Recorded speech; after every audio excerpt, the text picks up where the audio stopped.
आपण मागच्या एपिसोडमध्ये भारतातल्या बँकिंगच्या मालकी हक्काबद्दल बघितलं. बदल फक्त एवढ्यापुरता मर्यादित नव्हता. या शिफारसीमध्ये एक तरतूद अशी होती की बँकांनी डायरेक्टेड इन्व्हेस्टमेंट याला गो बाय केला पाहिजे. म्हणजे हे जे प्रमाण आहे हे प्रमाण बँकांनी कमी केलं पाहिजे.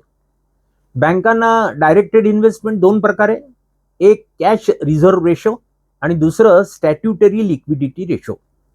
CRR म्हणजे बँका रिझर्व्ह बँकेच्या खात्यात जे पैसे ठेवतात ते, आणि SLR म्हणजे बँका गव्हर्नमेंट सिक्युरिटीजमध्ये जी गुंतवणूक करतात ती. या दोन्हीचे दर 1990-91 पर्यंत CRRचा रेट हा एक वेळ 18% होता, नंतर 15% झाला आणि आता तो दर कमी कमी कमी करत अवघे 3% झालेला आहे. म्हणजे कल्पना करा, 18% ते 3% म्हणजे जवळजवळ 15% पैसे हे CRR मधले वाचले, डायरेक्टेड इन्व्हेस्टमेंट वाचली, जी की लोनेबल फंड म्हणून बँकांना अवेलेबल झाली.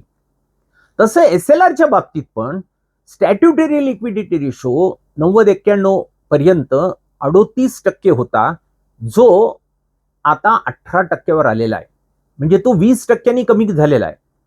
म्हणजे 20 अधिक आपण 15, 35% पैसे लोनेबल फंड बँकांना अधिक उपलब्ध झाले. ही जी काही डायरेक्टेड इन्व्हेस्टमेंट कमी झाली ती बँकांना कर्ज म्हणून वाटणं शक्य झाली. आता ही कर्ज बँकांनी कुठे वाटली पाहिजेत? प्रायोरिटी सेक्टर कर्ज त्यांनी 45% पर्यंत वाटली पाहिजेत, हा निर्बंध होता.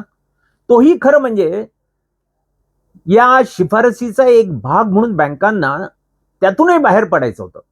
पण त्याला होणारा राजकीय विरोध जर लक्षात घेतला तर हे लक्षात घेता सरकारने ही जी काही शिफारस आहे ती शिफारस बदलली नाही. पण याच वेळी सरकारने प्रायोरिटी सेक्टर आणि ऍग्रीकल्चर रिडिफाईन करण्याच्या नावावर नॉन प्रायोरिटी मध्ये इन्क्लूड केली, किंवा ऍग्रीकल्चर रिडिफाईन असं केलं की ज्यामुळे नॉन ऍग्रीकल्चर ऍक्टिव्हिटीज आपण ऍग्रीकल्चर मध्ये इन्क्लूड करता याव्यात. आणि मग बँकांनी प्रायोरिटी सेक्टरचा जो सिग्निफिकन्स आहे सोशल बँकिंगच्या दृष्टीने तो हळूहळू कमी करत नेला.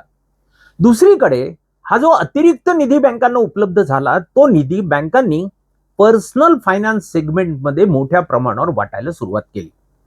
पर्सनल फायनान्स सेगमेंट याचा अर्थ housing loan, consumer loan, vehicle loan यासारख्या लोनवर बँकांनी मोठ्या प्रमाणावर उदार दृष्टिकोन घेतला आणि मोठ्या प्रमाणावर कर्ज वाटायला सुरुवात केली.